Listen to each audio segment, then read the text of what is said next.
Muy buenas tardes a todos en este sábado. Les saludo desde Emiliano Zapata, Veracruz, México. Y vamos a tener un programa muy interesante para hablar de filosofía. Y la pregunta es, ¿existe la filosofía en el siglo XXI?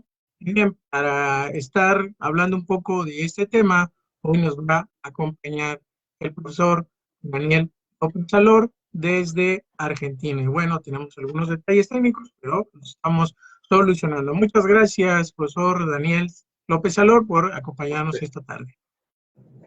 Acá estamos con la expectativa de conversar, acompañado por gente que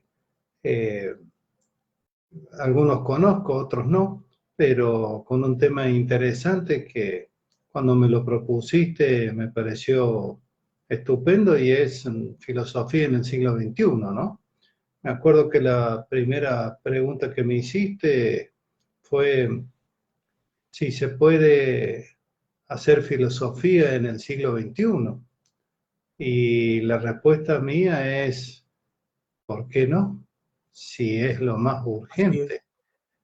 Porque la filosofía tiene en este momento dos caminos, lo puedo comentar.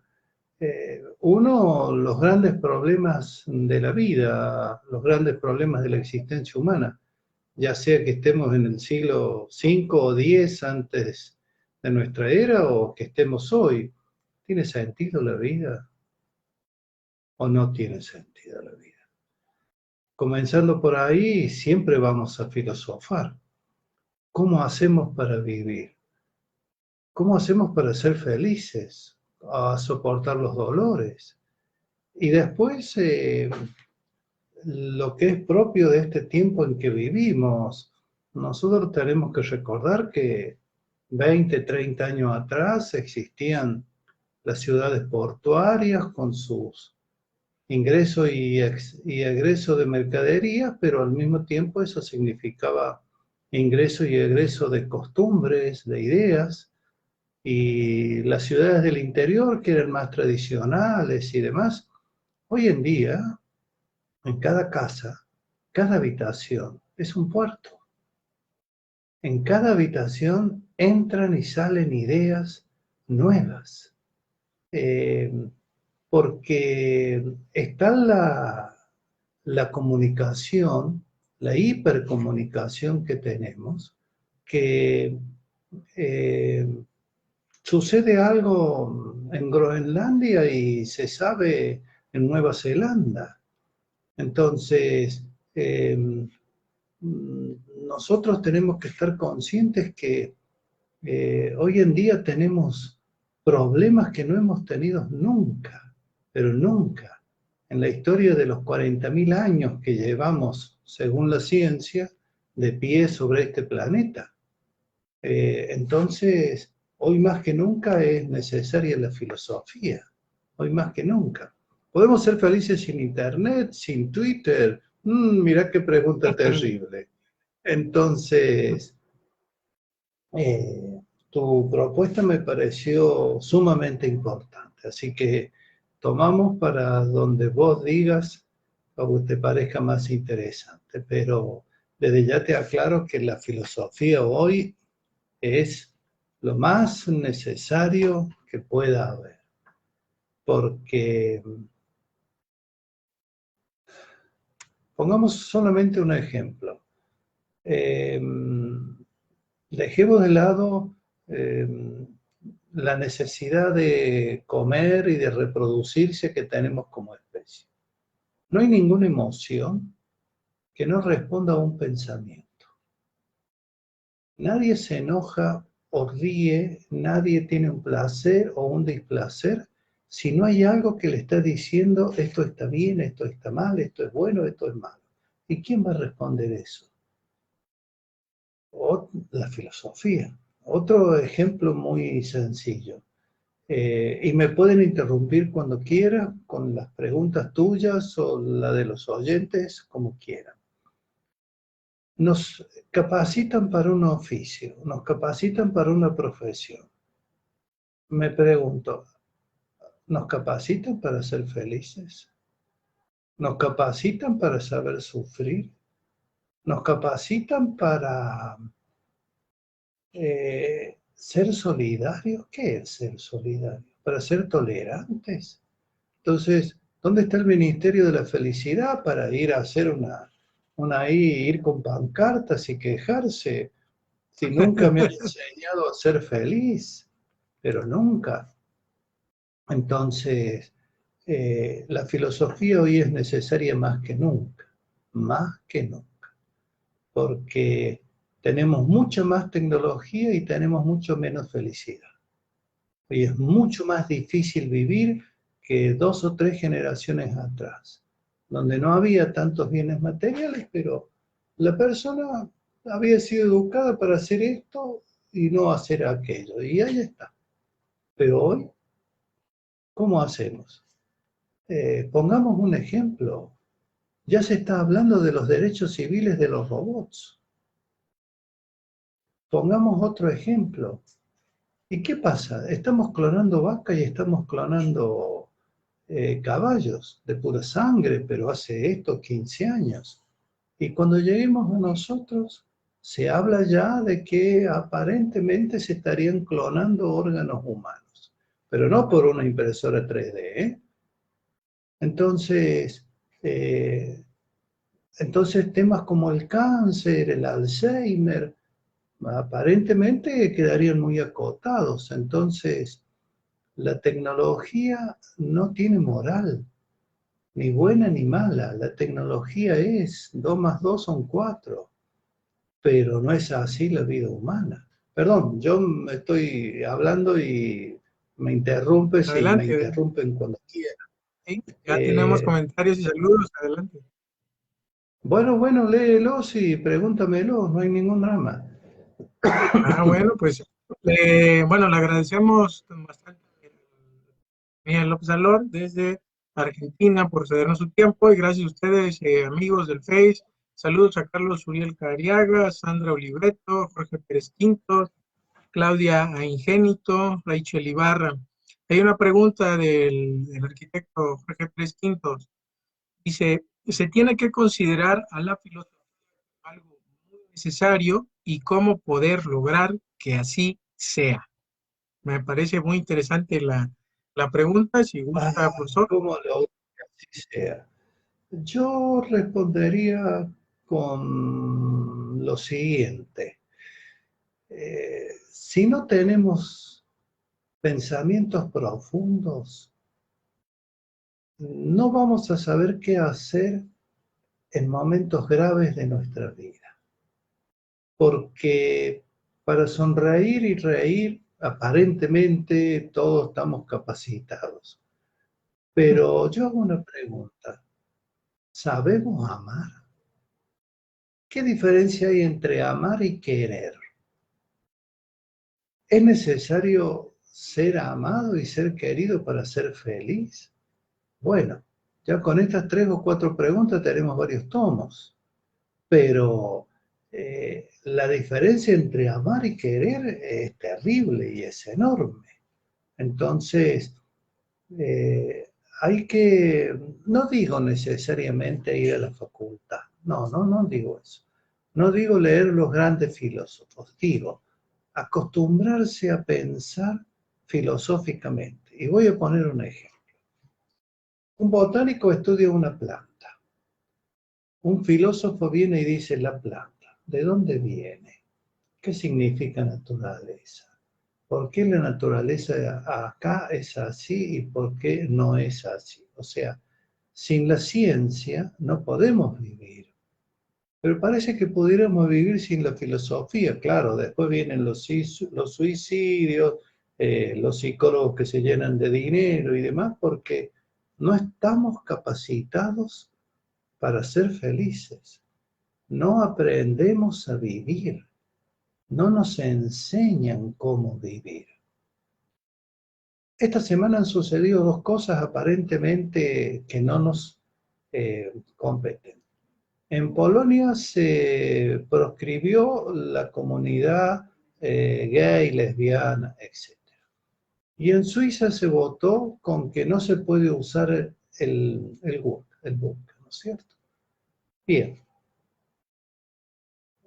No digo que yo esté a favor o en contra de cualquiera de estas dos medidas. Lo que digo es tan difícil las distintas culturas, los distintos modos de pensar y de vivir, que cada habitación de una casa es un puerto. Y no todos estamos preparados para las nuevas ideas y costumbres que vienen.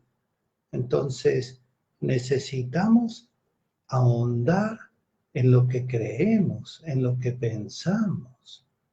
El modo de ser feliz que tendrá un habitante de Mozambique no es lo mismo que el de un habitante de Canadá al norte, y no necesariamente van a tener los mismos valores.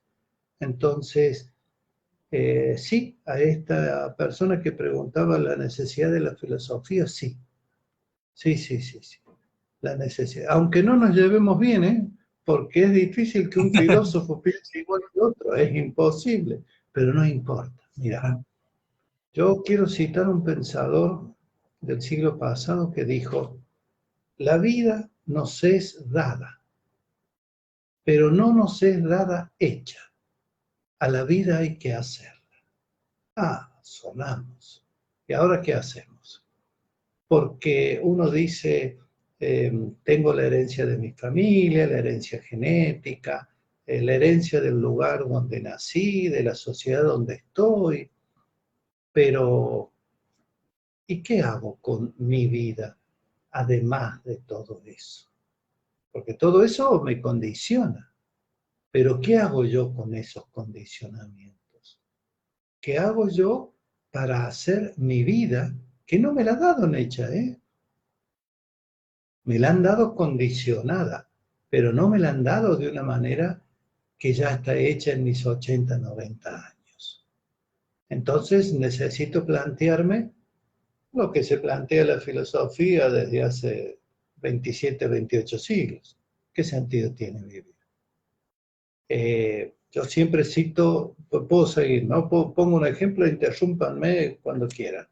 Yo siempre cito a Séneca, contemporáneo de Cristo, no se conocieron, por supuesto, y Roma en ese entonces tenía 1 millón de habitantes.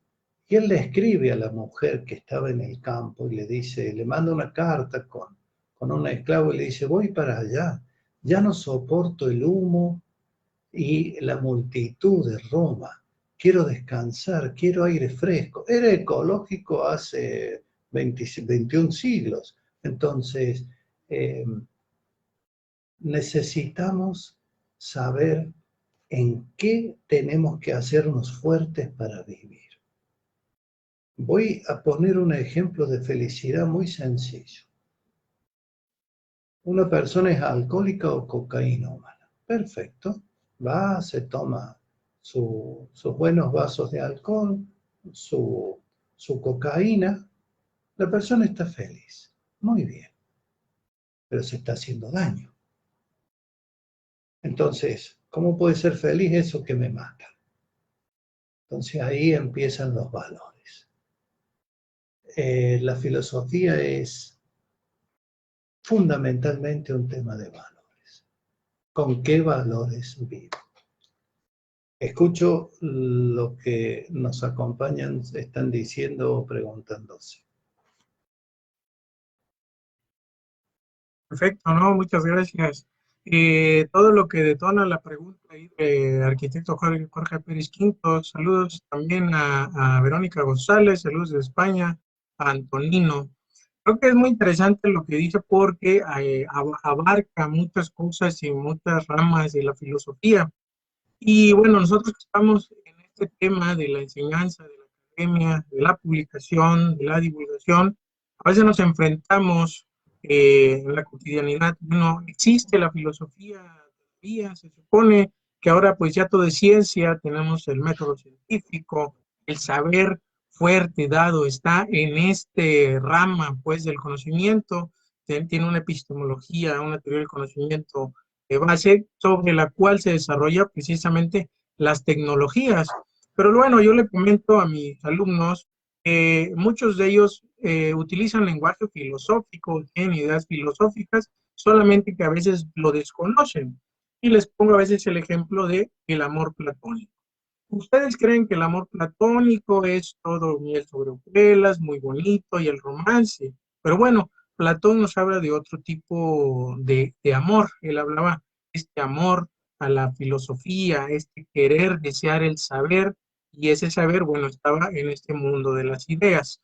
Por ponerles un ejemplo de que la filosofía sigue vigente y la filosofía también no, es heredera y somos herederos también de ella, de conceptos, de pensamientos, de formas de ver la realidad.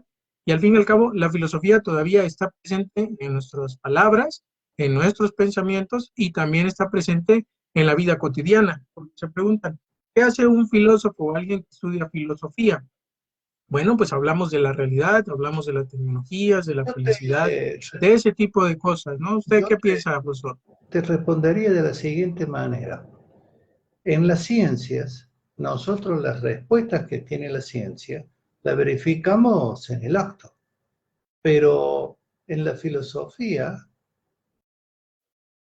más que respuestas, lo que buscamos son mejores preguntas. Y esto no es un juego de palabras, esto es decir, eh, a ver, supongamos, los 7 pecados capitales del cristianismo, ¿no? Y no es por hablar a favor o en contra del cristianismo, estoy remitiéndome a un ejemplo. Primero que no eran 7, sino eran 9. Han quedado 7, pero no hay problema. Pero Sí, resulta que para los antiguos, porque esto está antes del siglo I, la palabra pecado era anmartía, que significa equivocarse en el cruce de los caminos. Bueno, ya con eso, nos damos cuenta que un pecado ya deja de ser la culpabilidad ante un Dios, sino el equivocarse en la vida, en los caminos que uno toma. Bien, entonces los antiguos hablaban de que había 9 pecados, 9 maneras de equivocarse, pero cada una de ellas tenía como consecuencia una enfermedad en un lugar del cuerpo. ¡Apa! Ahí la filosofía iba unido a la medicina. Y perdón por la expresión verbal, pero es la sorpresa que eso provoca. Pensemos en la ira, ¿no es cierto? Una persona que se gana mucho por la ira, que se deja ganar, es una persona propensa a problemas cardíacos y a problemas hepáticos. Por eso ya lo vieron hace 21 siglos, 22 siglos, ¿tá?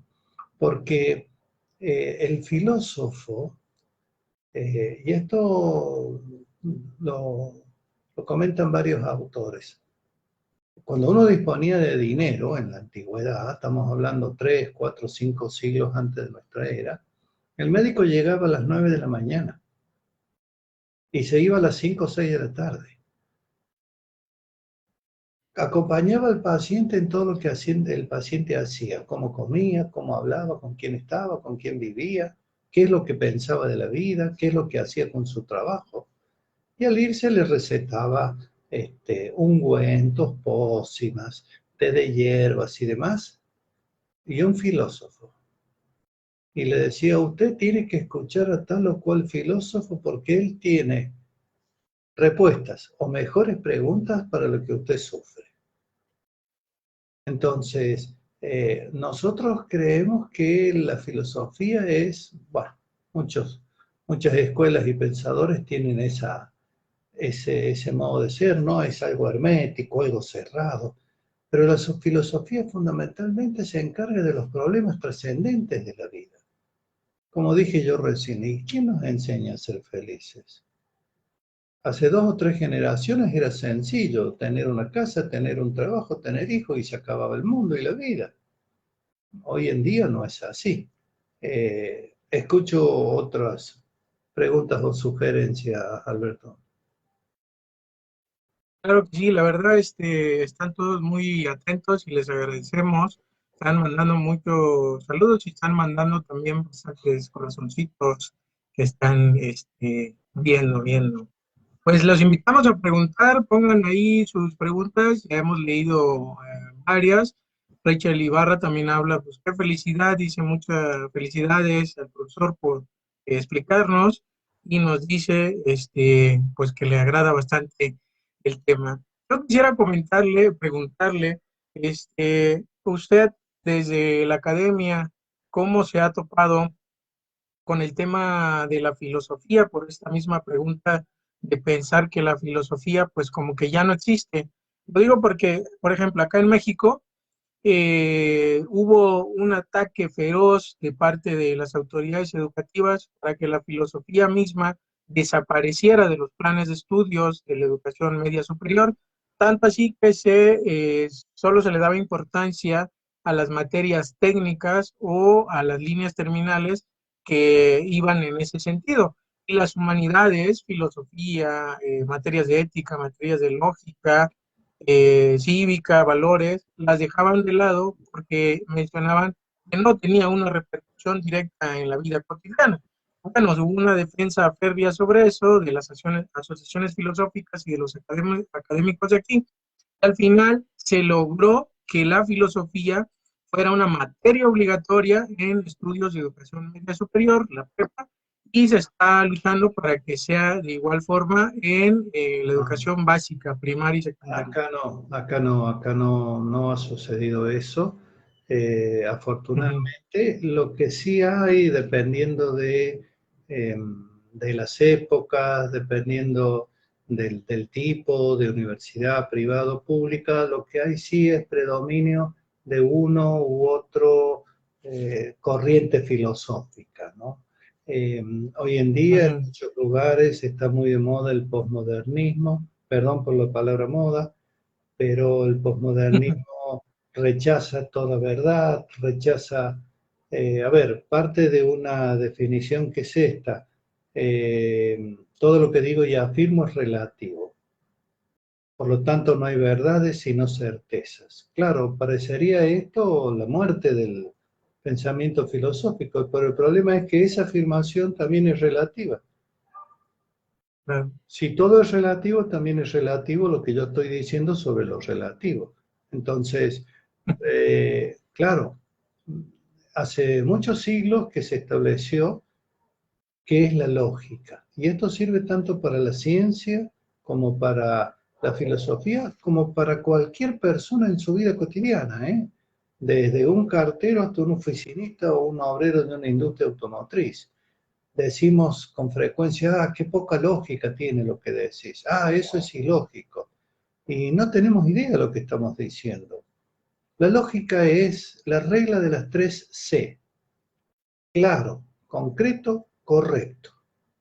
Cuando lo que nosotros decimos, pensamos y hacemos es claro, concreto, correcto, es lógico. Entonces, el pensamiento posmoderno ha terminado reconociendo que es un camino sin salida. Entonces, otras corrientes filosóficas han vuelto a lo que se llama la ética de la virtud. Hoy en día, lo que más se está trabajando, sobre todo en el área de habla inglesa, es la ética de la virtud. ¿Cómo hacemos para llevar una vida virtuosa que nos dé felicidad? A pesar de que una mujer en la India no puede tener la misma condición que una mujer en México o que una mujer en Río de Janeiro. Entonces, ¿qué necesitamos lograr? Y cómo definimos la felicidad en cada caso. Eso es lo que se está trabajando hoy de una manera muy profunda. Entonces, esta charla de hoy, esta conversación de hoy, eh, debería ser en última instancia, ¿cómo hacemos para ser felices? Esta es la pregunta filosófica que nos mueve. ¿Cómo hacemos para ser profundos, para criar nuestros hijos? Eh, como ponía yo por ejemplos recién de lo que sería la bioética, los robots, el mundo que nos espera, si hoy es difícil, mañana es más difícil. Porque más allá del peligro nuclear y de la lucha entre naciones, lo ecológico nos va a pasar por encima.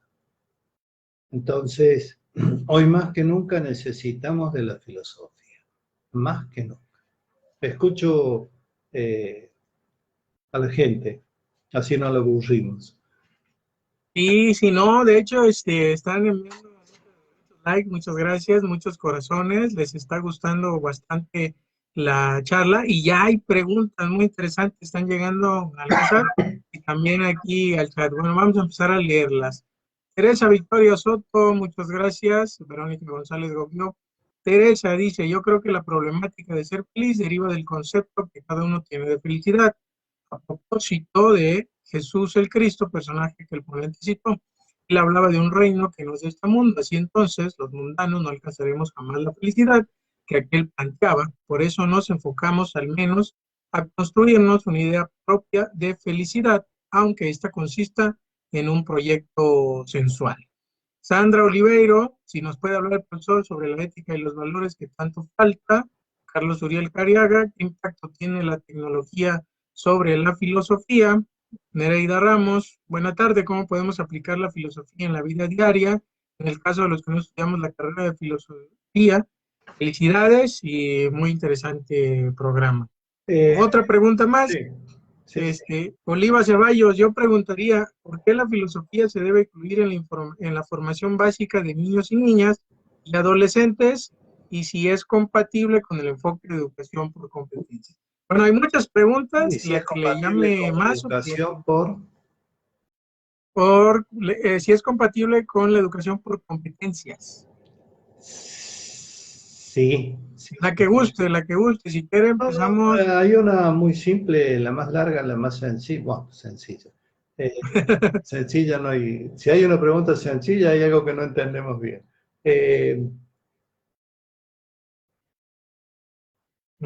Sí, sí. ¿A qué le llamamos felicidad? Uno por lo general define felicidad como el hecho de estar bien, como dejemos de lado los bienes materiales, el buen trabajo, o sea, todas esas condiciones, pero porque se pueden tener esos bienes materiales y no sentirse feliz. Entonces, la felicidad no es un sentirse bien. La felicidad es, primero es una construcción, no es un hecho momentáneo de sentirse bien por tal o cual cosa. ¿Tá? Me puedo sentir bien por haber ganado $1.000.000, pero eso me puede traer más consecuencias negativas que positivas. ¿Cuántos deportistas les sucede eso? La felicidad es una construcción a lo largo de una vida. Yo puedo ser feliz y tener problemas. Y una cosa no quita la otra. ¿Tá? Eh, entonces, la felicidad no es solo un estado interior de sentirme bien, que lo es, sino es una realidad de mi vida como un todo. Entonces, pensar que uno puede ser absolutamente feliz es absolutamente equivocado. El tema es cómo caminamos con los valores. ¿Tá? Porque valor sería lo contrario de disvalor, o si quieren la virtud, lo contrario de vicio. Por virtud, no nos olvidemos que deriva de vir, que era fuerza. Entonces, cuando uno es virtuoso, tiene fuerza. Cuando uno no es virtuoso, no tiene fuerza. Entonces, definir lo que nos hace felices, que en cada persona será distinto, es fundamental, e inclusive sabiendo que en este momento me hace feliz esto, o de acá a 3 años me hace feliz esto otro. Con respecto a la educación, hay toda una filosofía de la educación según los niveles, quizás sea de lo más logrado, así como hay una psicología de la educación, que vengan a salvar a los padres de los hijos y a los hijos de los padres, salvemos a los dos, porque Uno lo ha notado en esta época de cuarentena obligatoria, como en las familias, estar 4 o 5 personas han tenido que tener 4 o 5 computadoras para el teletrabajo, para los chicos en el colegio, y la convivencia, las 24 horas de lunes a lunes, parece una malvivencia antes que una convivencia. Y esto es difícil. Por ejemplo, yo también soy profesor de inglés y recuerdo que la primera materia que di era American Literature, que era el último año de la gente en un instituto que tenía que recibirse, que lo tenía que dar en inglés y a su vez dar literatura norteamericana desde el siglo XVI al siglo XX en ese momento. Entonces, cuando me tocó dar Walt Whitman, no lo di en el aula. Llevé a la gente a un parque, nos sentamos, saqué el libro y lo comenzamos a leer en inglés, porque era todo alguien que dice, ¿quién soy yo? Walt Whitman, un cosmos, la vida en movimiento, Manhattan que se mueve a través mío, bla, bla, bla, bla. Y era un contrasentido hacerlo en un aula. Así Claro. que si iban pasando los alumnos y leyendo eso, entonces era una literatura vívida, así también la filosofía. Yo puedo agarrar estudiantes de 10 años, de 12 años, de 15 años, se me ocurre en este momento, llevarlos a un parque y decirle, ¿qué árbol es ese? Bueno, cerrá los ojos y abrázalo. ¿Sabés a dónde llega sus raíces? ¿Sabés cómo se comunica con tal árbol o tal árbol? La ciencia misma te lo dice. Cuando viene una peste, una bandada de pájaros que comen, se comunican entre sí por vía celular. La misma ciencia dice, hay monos en un laboratorio que les enseñan cómo solucionar, cómo moverse para encontrar comida y al mismo tiempo en un zoológico a 50 kilómetros los monos empiezan a hacer lo mismo, pero esos son estudios ya muy conocidos. Entonces, todo se comunica, todo está conectado. La pregunta es, ¿estamos conectados y comunicados con uno mismo? Ah, bueno, entonces necesitamos indagarnos, investigarnos. Como decía hace un rato, no sé si vamos a tener respuestas, pero tengamos mejores preguntas. Hagamos que la vida que nos es dada, la tenemos que hacer. La vida se nos los da, pero la tenemos que hacer. Sigamos. Claro, es construcción muy interesante a todas. Hay otra pregunta del buen Carlos Uriel Cariaga. ¿Qué impacto tiene la tecnología sobre la filosofía? Creo que también es muy interesante. Dado que, bueno, usualmente estamos hablando de filosofía a través de este medio de Facebook, que es una aplicación que precisamente nos da la tecnología.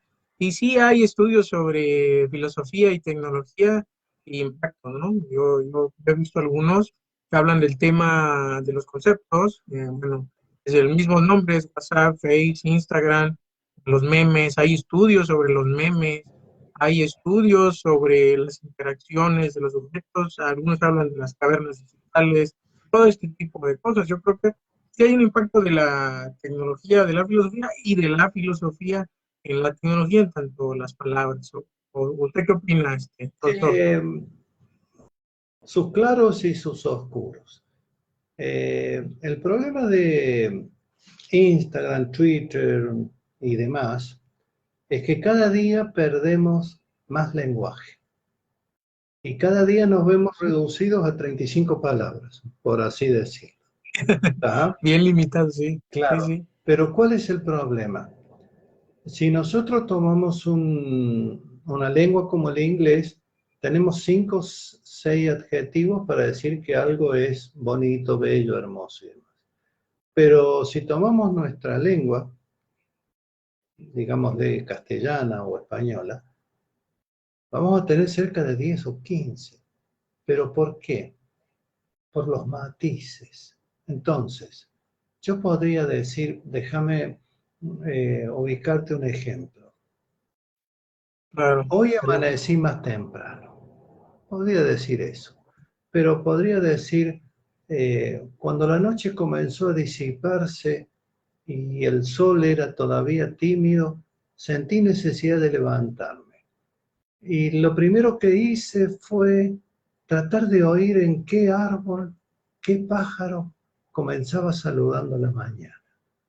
Y qué otros pájaros y qué otros árboles les respondían desde mi departamento que está en un cuarto, quinto o sexto piso. No es lo mismo que decir, hola, me desperté temprano.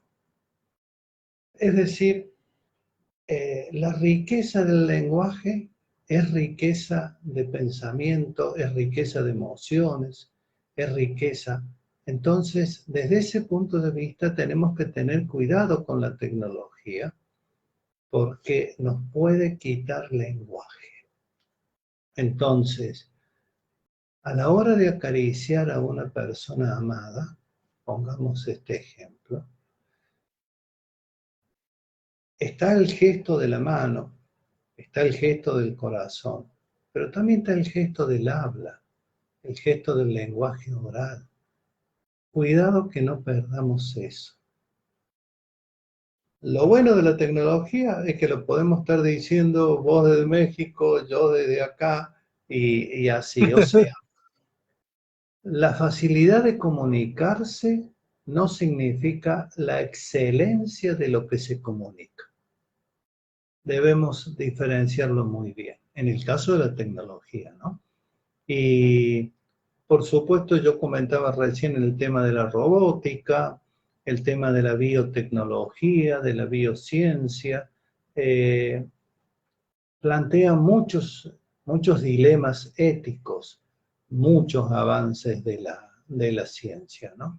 Pero bueno, los iremos viendo en el camino. Como decíamos recién, hace más de 15 años que hacemos vacas clonadas y caballos clonados, sobre todo acá en Argentina, se clona mucho caballos de pura sangre para vender y se vende mucho a Europa y a países árabes. No, eso es un gran Tema de negocio. bioética. Sí, sí, pero bueno, Ujú. el tema es hasta qué punto el animal clonado responde en un todo al original, porque sus experiencias de vida no son las mismas. Si me tengo que hacer como caballo, como me tengo que hacer como ser humano, ¿no? Eh, Esta es mi respuesta en general sobre la tecnología. Pero sigamos. Claro, pues sigamos. Hay muchas preguntas y muchos likes. Muchas gracias a los que nos ven. Estamos hablando de qué dice la filosofía en el siglo XXI y bueno, creo que hemos hablado un poco del tema. Sí, efectivamente existe la filosofía en el siglo XXI y también hay muchas ramas. Hemos hablado de la epistemología, teoría del conocimiento, hemos hablado de la ética, hemos hablado de la lógica, hemos hablado de varias ramas. Hay una pregunta muy interesante que nos hace por aquí Juan Carlos Hernández, manda saludos. Dice, ¿el humano es bueno o malo por naturaleza? Y esa pregunta podemos No la voy a llevarnos todo el contestar. día para No contestarla. la voy a contestar directa. Eso se planteó, bueno, 5 o 6 siglos antes de nuestra era, pero vayamos al siglo XIII. Ahí Ah, sí diferenció bien entre que nazco hominis, pero no nazco humanis. Es decir, nazco dentro de la especie humana, pero como hombre o mujer. Pero no nazco humano. Humano me hago de acuerdo a lo que hago con mi vida a través de mis 80 o 90 años. Entonces, siempre soy hominis, pero no siempre soy humanis. Por eso hay hominis que van, le pegan un balazo al padre, violan a la mujer, matan, escapan, huyen, tiran bombas atómicas. Entonces son hominis, pero no son humanis. Con eso Claro. quiero responderle al... Juan Hay, Carlos, sí, sí, pero hay, Juan Carlos, hay la psiquiatría sobre todo tiene algunas teorías de que hay personas que ya nacen con cierto instinto homicida. Eso desde la India sería fácil responderlo. Estás haciendo caso de tu karma, ¿no es cierto? Pero nacemos hominis. Humanis nos hacemos y nos cuesta.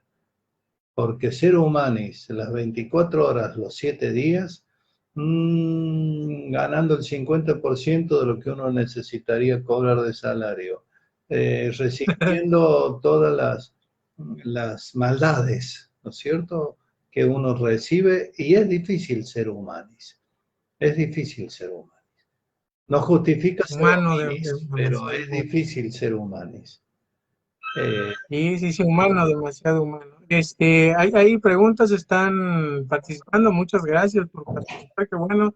Saludos al doctor Eri Gavar, está por aquí, a Sandra Oliveto, también excelente charla, nos están llegando los mensajes. También una pregunta, si podemos aplicar la filosofía, entendida como valores en estos tiempos difíciles, creo que también ya se habló un poco de ello, pero no sé si quiera ampliar un poquito el tema. Está general, pero yo creo que sí se puede platicar, ¿no? Yo les digo a mis alumnos, la filosofía nos sirve para la vida, no solamente en el sentido de preguntar, porque cuando dejamos de preguntar, dejamos de asombrarnos hasta de lo más básico, de lo que tenemos enfrente, de los edificios, de las personas, de todo nos dejamos de asombrar Has sin dicho, dejamos de preguntar. has dicho una palabra terrible, dejar de asombrarnos.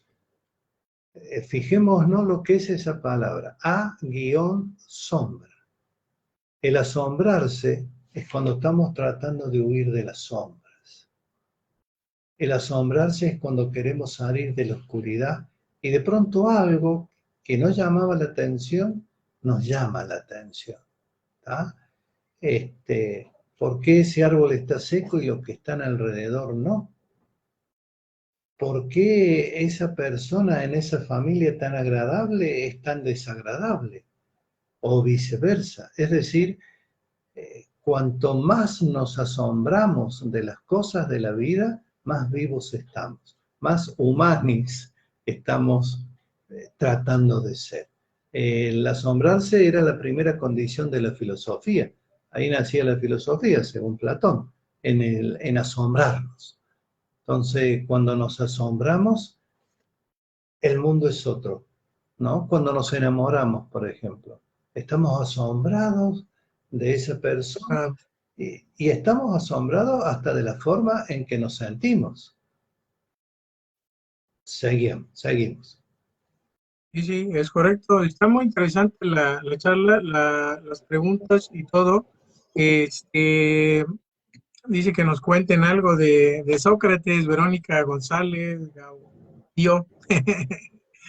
Bueno, no tenemos muchas cosas de Sócrates escritas, pero a través de Platón, que nos dejó bastante referencia de su maestro, no sé si Y podamos Xenofón. comentar esto, porque Y, bueno, sí, la charla, el y método socrático, ¿no? Xenofonte. Yo contaría dos Sí. anécdotas de Sócrates. Una, uno cree que la meditación, nos quieren hacer creer que la meditación parece un invento de la New Age, y no es que esté hablando en contra o a favor de la New Age, pero el meditar es el estar más allá del razonamiento, ¿no? Entonces, Sócrates pasó desde la madrugada hasta la otra madrugada, antes de una batalla, de pie sobre una de sus piernas, la otra estaba recogida, y la mano así, y estuvo así desde la madrugada hasta la otra madrugada. Cuando bajó, miró a todos, caminó y se fue. Y la otra es que varias veces en la semana había reuniones y la pucha que tomaban los griegos. y la pucha que comían. Entonces, jamás se lo vio, pero no borracho, ni siquiera porque él aprovechaba para conversar y preguntar. Su, su filosofar era preguntarse. Te preguntaba permanentemente sobre todo y sobre todos. Por eso era muy difícil hablar con él porque uno quedaba con la... Pero no lo hacía agresivamente, ¿no? Uno quedaba con la sensación de que era un ignorante y era grave para mucha gente sentirse ignorante. Eh, esas anécdotas de Sócrates siempre las recuerdo porque pintan cómo era, ¿no?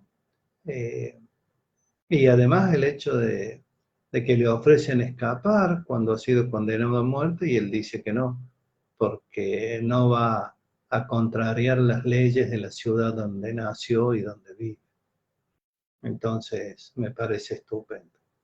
¿Otro comentario? Sí, hay felicitaciones, dice que Hoponopono. Nicolás Franchi, excelente charla, felicitaciones, profesor López Alor, por la humanidad y claridad de sus contestaciones. Teresa Victoria, asombrarse no es algo que aprendemos, es algo que olvidamos. Excelente charla de Sandra Oliveto, y creo que, bueno, ahorita se va a actualizar más. Efectivamente, la verdad, muchas gracias, profesor, por aclararnos este tema de la filosofía.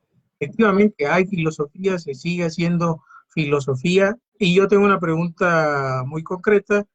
Usted es editor y director de la revista Convergencias.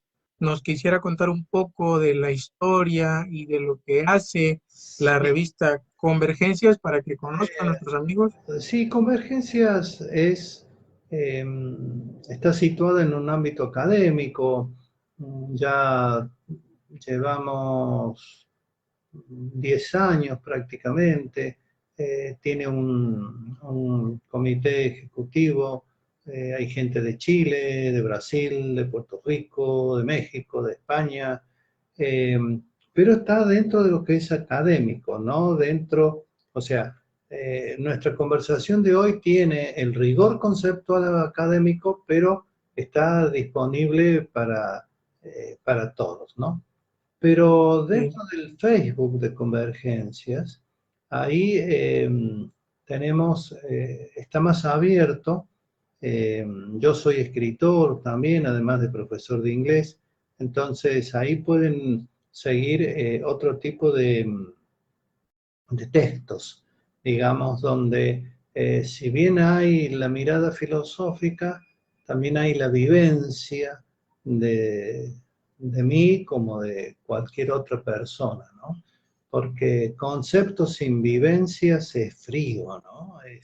Es algo seco.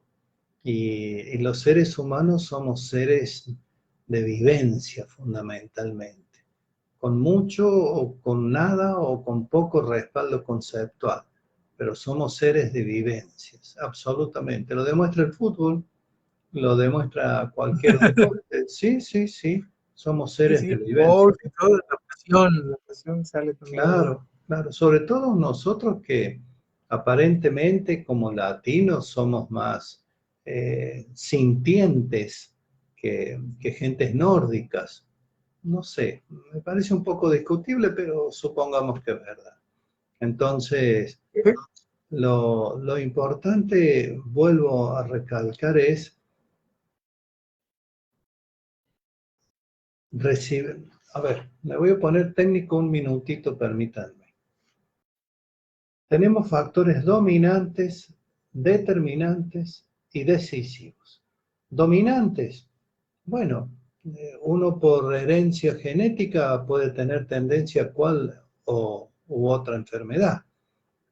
Factores determinantes, la familia, el lugar donde vivo. No es lo mismo nacer en Montreal que nacer en Sudáfrica. Y no estoy hablando mal de Sudáfrica, digo el contexto cultural. Pero tenemos factores decisivos que es, ¿qué hago yo con todo eso? ¿qué hago yo con lo que he recibido? Es decir,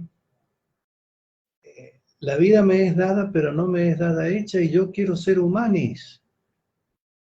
Porque siendo humanis, mis vivencias van a ser más profundas. Quiero aprender a amar, porque en ningún lado me enseñan a amar.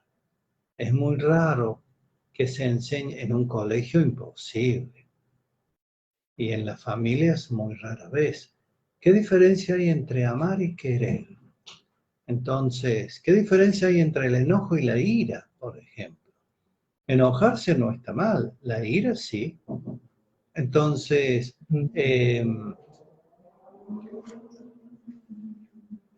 cultivemos preguntas, cultivemos mejores y mejores preguntas.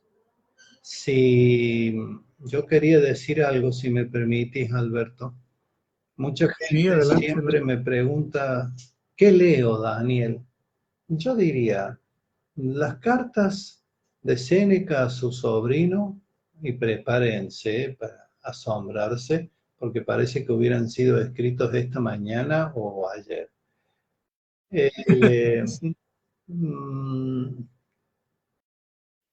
eh, puede ser en torno a Goethe, de Ortega, porque ahí él trata cómo Goethe no saca de sí mismo todo lo que podría haber sacado. Pero el tema es que lo que dice sobre Goethe lo puede decir sobre mí, sobre mi vecino o sobre otra persona. Es decir, está enseñando a cómo nos hacemos más profundos. Montaigne, sus obras son muy profundas. Es decir, todo aquello que hace que yo cultive mejores preguntas para... y todo lo que hace la filosofía de los valores, ¿no? Siempre eso es fundamental. Y para aprender a amar, que es difícil.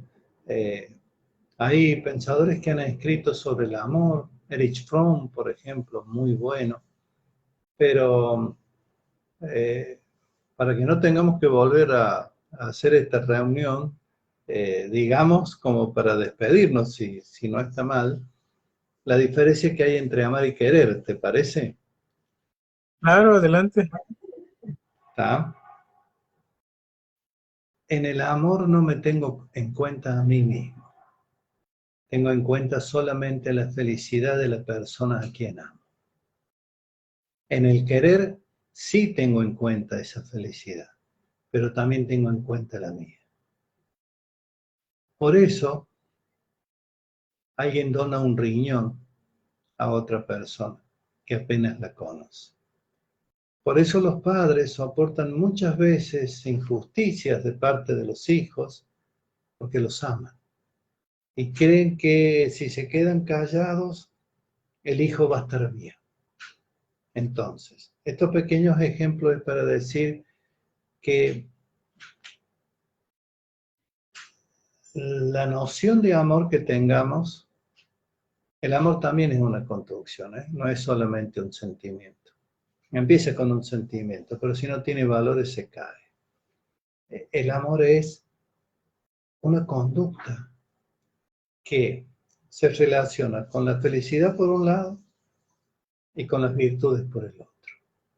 Entonces, resulta que para amar tengo que ser filósofo y prácticamente, pero no en el sentido de ir a la facultad y estudiar 10 años, no, sino en el sentido de ser un ser pensante que se pregunta, ¿cómo es mi vida? ¿Cómo la hago? ¿Cómo son los que están a mi lado? ¿Y cómo hago para, si realmente los amo? O si realmente me amo a mí mismo. Porque yo pusimos el ejemplo, puedo ser alcohólico y eso significa que no me amo, porque no me doy lo que verdaderamente necesito, que es un tratamiento. Entonces, cultivemos mejores preguntas, seamos más profundos, y eso es lo que la filosofía tiene para invitarnos, no todas las escuelas, ¿eh? no todos los pensadores. Aclaremos. ¿Tá? Bueno, Sí, sí, realmente excelente, ¿no? Pues yo creo que ha quedado bastante clara la charla y las participaciones han sido muy buenas. Esperemos se hayan contestado todas las preguntas. Agradecemos bastante a todos los que nos vieron, a los que nos van a ver y agradecemos enormemente al profesor Salor por darnos este espacio-tiempo de su vida, compartirnos estos temas y realmente dejarlo muy claro, muy básico. agradezco. Sí, Hay un comentario, perdón, de Óscar Carreto. Coincide que en la formación filosófica, desde la educación básica, parte de ello es la tremenda importancia de la formación en valores, el desarrollo del hemisferio holístico de nuestros cerebros. El maestro Óscar Carreto Serrano, también muchas gracias. sí, yo voy a... te agradezco tus conceptos, por supuesto, pero ojalá que no hayamos respondido todo. Ojalá que haya muchas más preguntas que hayan surgido a través de esta conversación eh, para que mi vida me es dada, pero no me es dada hecha, tengo que hacerla.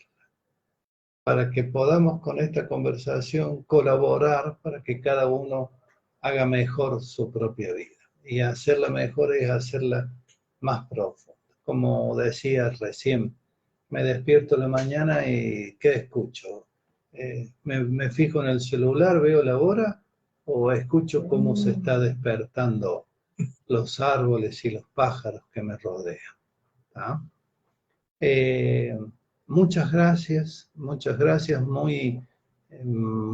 bien las preguntas. Hay aspectos que no hemos desarrollado porque no hacen el tema, como es la meditación, la oración, ¿cierto?